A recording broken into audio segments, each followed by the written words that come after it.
Se retrouve au milieu des Israélites. Donc Dieu apparaît à Salomon à Gabaon. Et j'ai eu le temps d'expliquer Gabaon. Maintenant, pourquoi le culte se faisait à Gabaon?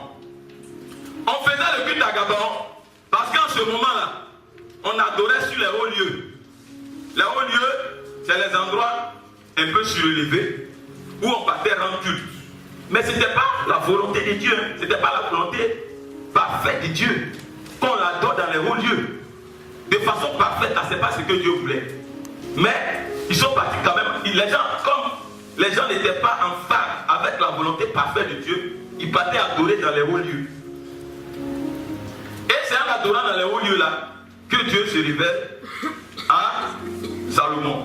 Mais en réalité là, comme je viens de le dire là, Dieu ne voulait pas qu'on s'arrête à Gabaon pour l'adorer. Ce n'est pas son plan parfait. C'est pour dire ce matin que nous qui sommes là, il y a deux groupes de chrétiens. Et je veux que tu sois honnête avec toi. Il y a deux groupes de chrétiens. Il y a ceux qui adorent Dieu à Gabaon. Et il y a ceux qui adorent Dieu à Jérusalem. Amen. Je veux que tu te retrouves et que tu te soutiens en sortant de ce culte. Alors, qu'est-ce qui caractérise l'adoration à Gabaon?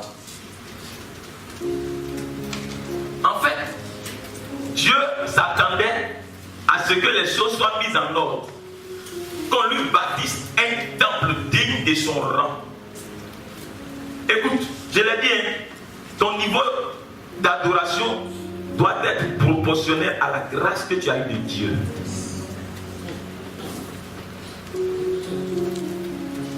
De répéter. Ton niveau d'adoration doit être proportionnel à la grâce que tu as eue de Dieu. Si c'est en deçà, tu triches. Et quand je parle d'adoration, je ne parle pas seulement de l'argent. Je parle même de ton engagement dans la foi. Combien de temps toi tu as pour Dieu?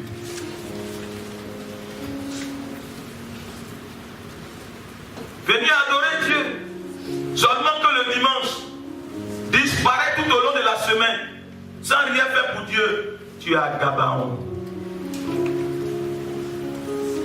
Ce matin, je vais te dire, quitte Gabaon pour Jérusalem. Je vais montrer, quitte Gabaon pour Jérusalem.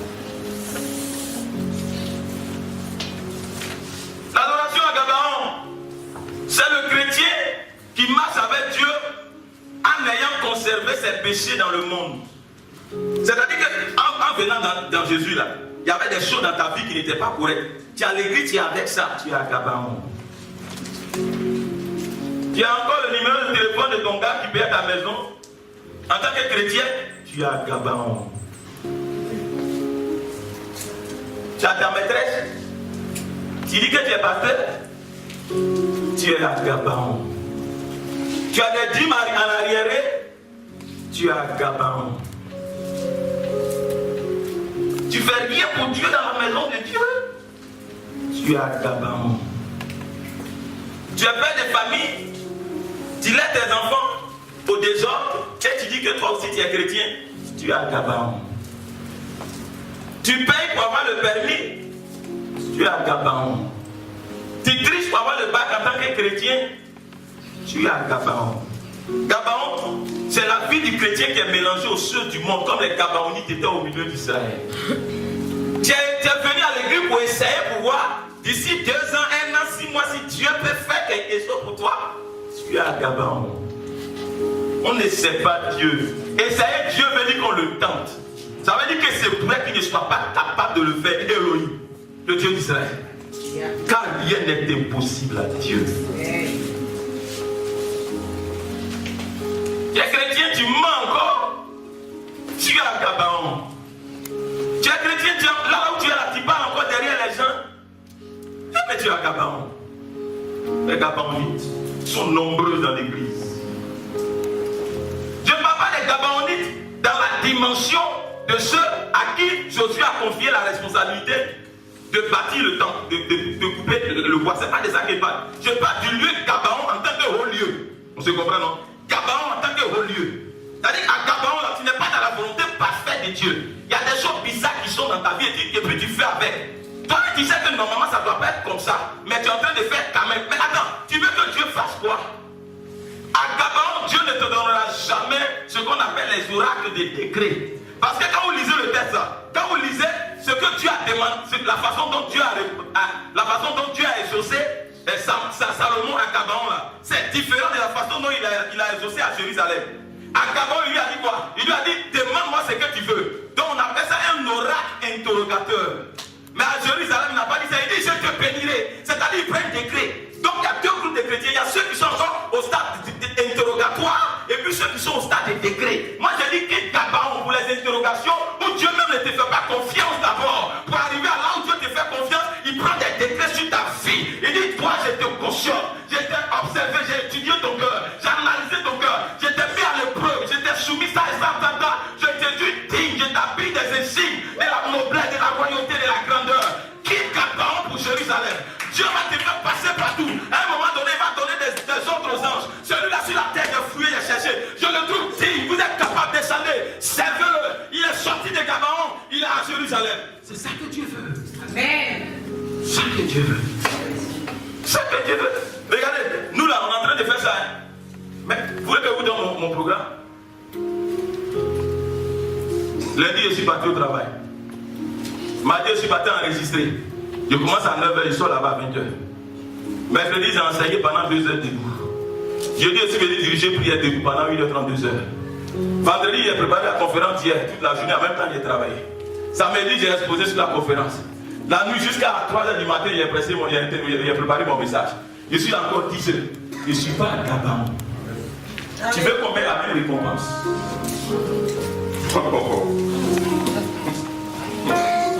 Si on a la même récompense, ça dit que tu es injuste. Amen. Ah, je n'ai pas femme aussi. Mais je connais le lit. C'est les Gabaonites là qui ont appauvri l'église. Ils ne font rien pour Dieu et puis ils bavardent.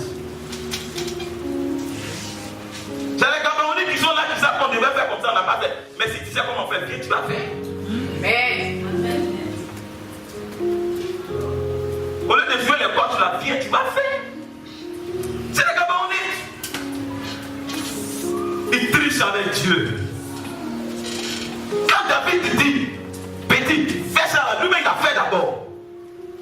Rester là, donner des ordres, sans avoir fait ses preuves, il y a problème. Un problème.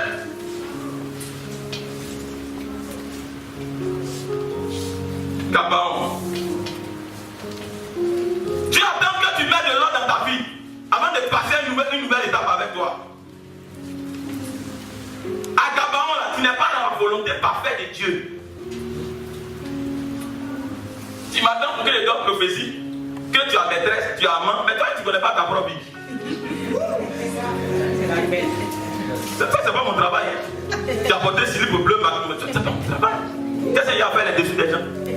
Ça, c'est pas des révélations, ça. Moi, je parle aux nations pour dire aux nations, voici comment vous devez vivre. Ta petite vie, là, j'ai rien à faire sur la terre.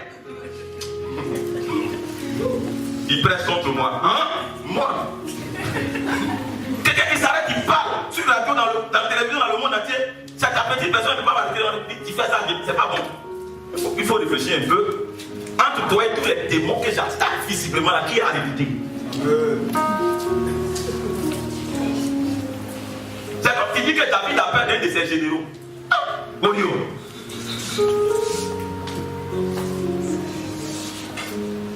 On a qu'à quitter dans ça. Que Dieu mette de l'ordre dans vos vies. Mettez de l'ordre dans vos vies.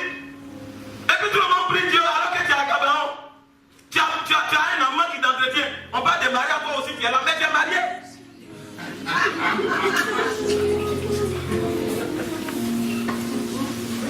Tu es impoli, tu parles mal. Quand on dit mariage, tu es aussi là. Pourquoi tu vas te donner un mari, tu vas parler toujours mal? Tu es à Gabaon.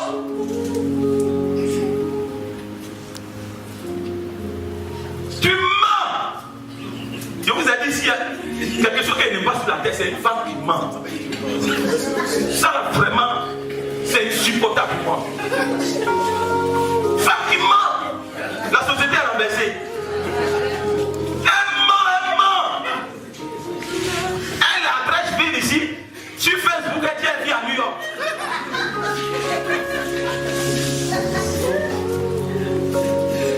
Arrêtez tout ça.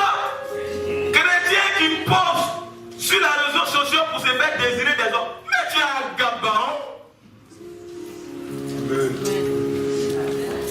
Tu ne fais pas confiance à Dieu, c'est pour cela que c'est sur les réseaux sociaux, sur les sites de rencontres. Tu ne cherches pas à rencontrer Dieu, mais tu cherches à rencontrer des pieds. Tu es un Gabon.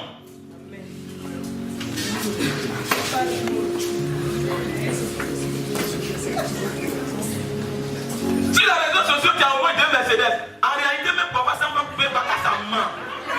Mais sors du Gabon.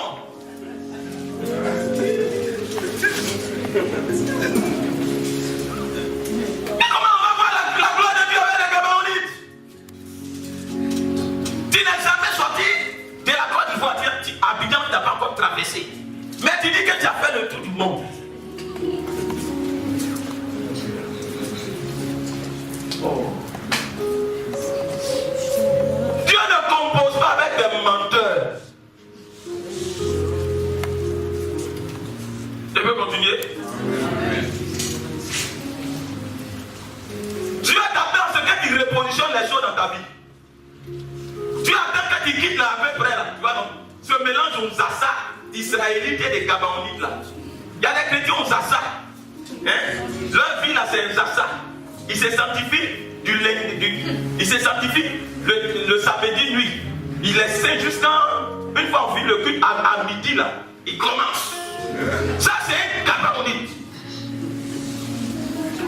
Excusez-moi. Je vais aller mon affaire là.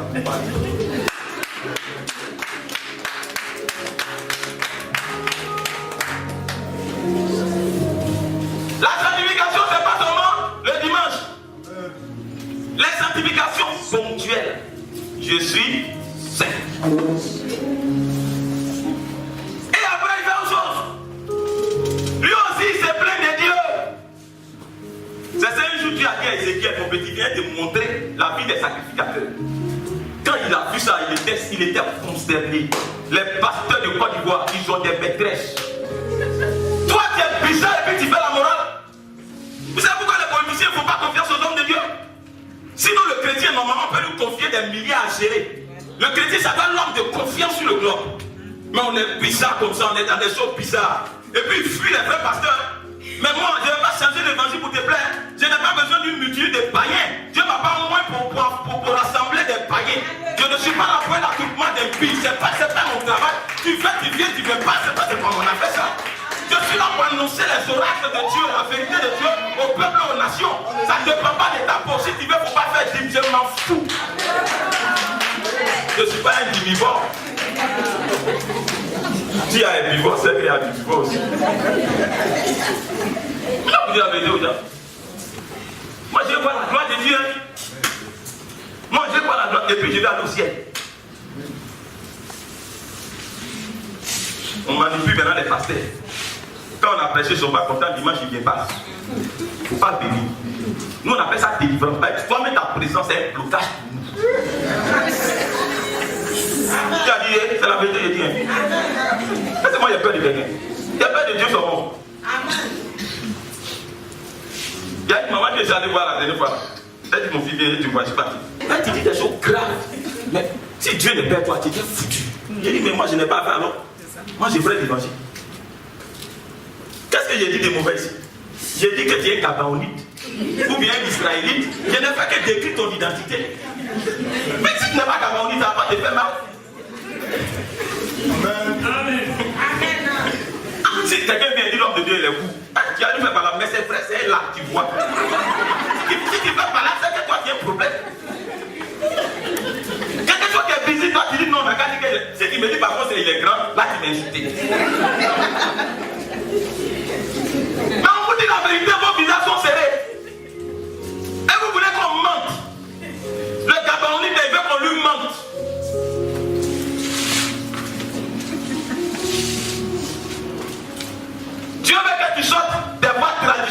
religion. Dieu veut que tu sortes des choses de terre à terre, les choses prosaïques. Dieu t'attend dans un temple et non pas dans un haut lieu. C'est dans un temple que Dieu t'attend et non pas dans un haut lieu, dans une adoration dispersée. Parce qu'au temps du culte à Gabaon, Gabaon n'était pas dans le seul lieu d'adoration. Hein. On adorait à Gabaon, on adorait ici, on adorait là, on adorait même à Jérusalem. Mais Dieu ne veut pas que tu te promènes d'église en église. Dieu veut que tu sois stable quelque part pour le servir. Le Gabaonite, il se promène parce qu'il n'a rien à faire pour Dieu. Amen. Il n'est pas responsable. Amen.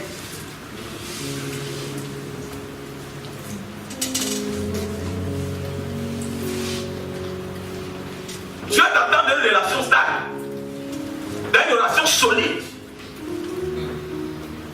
Dieu t'attend pour t'établir dans la gloire. Et Dieu va te construire.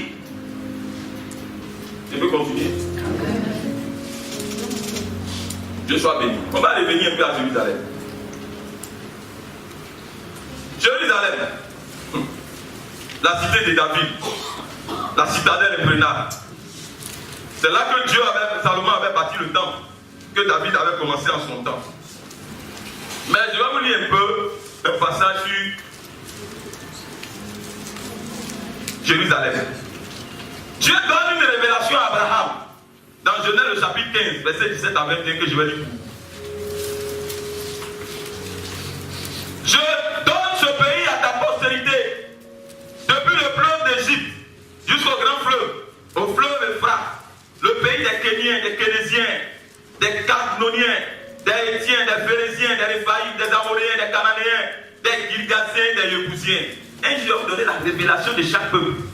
Mais ce matin, il y a touché un peu celui des Jébusiens. Donc, des années avant, 400 ans avant que Dieu ne sorte Israël de l'Égypte, sous Moïse, Dieu donne une révélation à Abraham. Il dit, tous ces territoires-là, je vous donne ça à ta postérité. Donc, c'est-à-dire que Israël devait prendre possession de quoi? De Jérusalem, où vivaient les Jébusiens. On l'appelait les Yébousiens dans le temps ancien. Parce qu'en hébreu, on dit pas le J, c'est l'Y. Maintenant, sous Moïse est mort, au temps de Josué envoie les gens aller explorer ce territoire, n'est-ce pas? Quand ils arrivent là-bas, ils font un rapport. 12 personnes sont parties, deux ont fait un rapport différent des 10 autres, notamment Josué et Caleb. On va écouter le rapport des 10. Ce rapport n'était pas faux, c'était vrai. Il dit ceci. Mais le peuple qui habite ce pays est puissant. Les villes sont fortifiées, très grandes. Nous y avons vu des enfants d'Anak. Les Amalécites, écoutez bien. Les Amalécites habitent la contrée du Midi, n'est-ce pas? On peut continuer? Vous me suivez? Les Amalécites sont où? Dans la contrée du Midi. Le Midi, c'est le sud.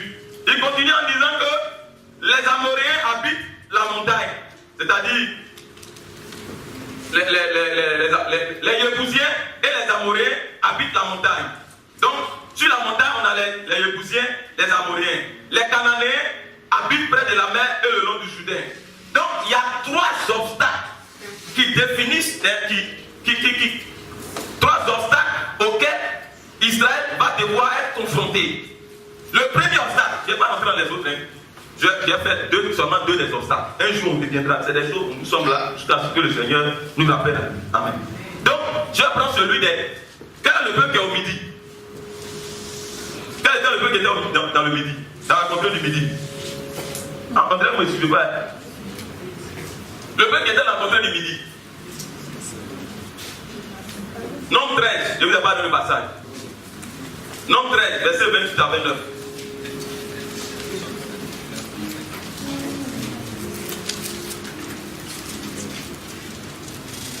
Nombre 13, 28, 29. Donc dans la contrée du Midi, on dit qu'on trouve les Amalécites. Qui sont les Amalécites? Les Amalécites, c'est le peuple qui en premier lieu a résisté à Israël lorsque Israël sortait de l'Égypte. C'est les Amalécites. Mais les Amalécites avaient une particularité. Pourquoi j'explique ces choses, c'est important. Quand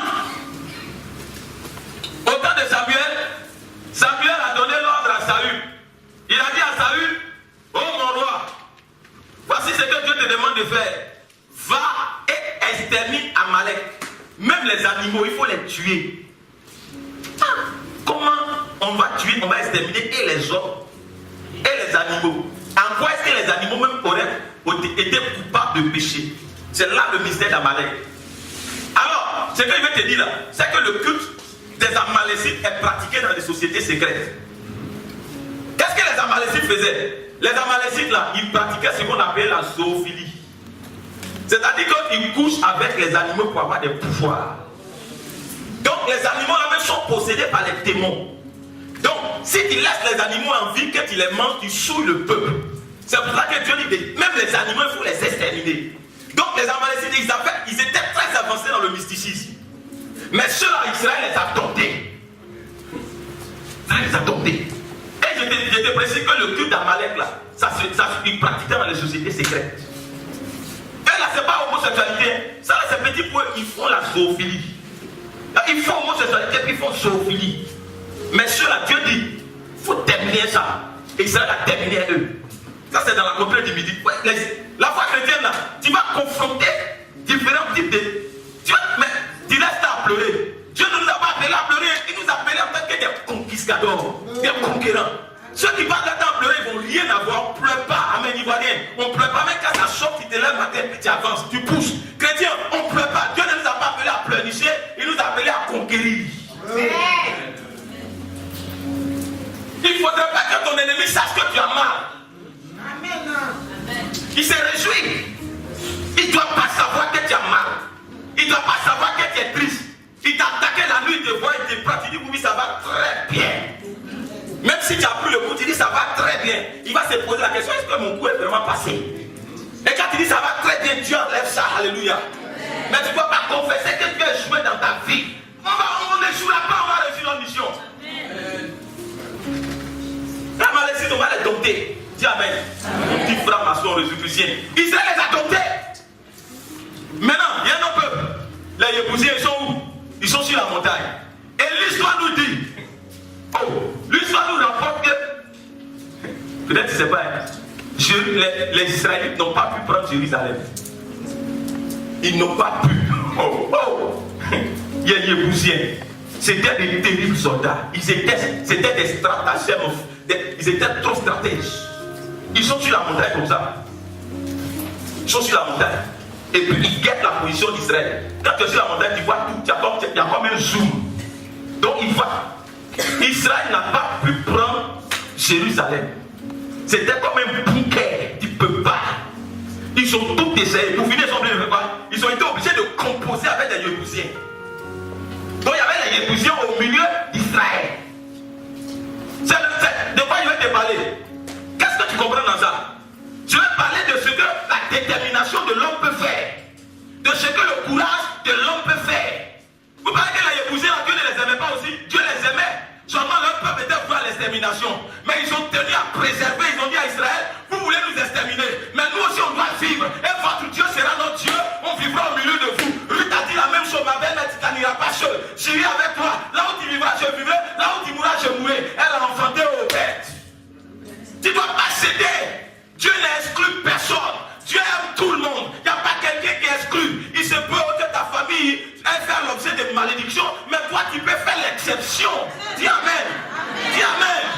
Il se peut qu'avant toi 3 personnes soient mortes, mais toi tu peux vivre. Alléluia. Tu peux faire l'exception avec Dieu. Tout dépend de ce que tu vises comme objectif. Tu ne dois pas abdiquer parce que c'est chaud. Tu dois pousser comme les Yébousiens. On vivra au milieu de vous, Jérusalem. On vivra au milieu de vous, les Hébreux. On sera avec vous. Votre Dieu va être notre Dieu. Mais on doit vivre. Dis-moi bien Amen. Yeshua,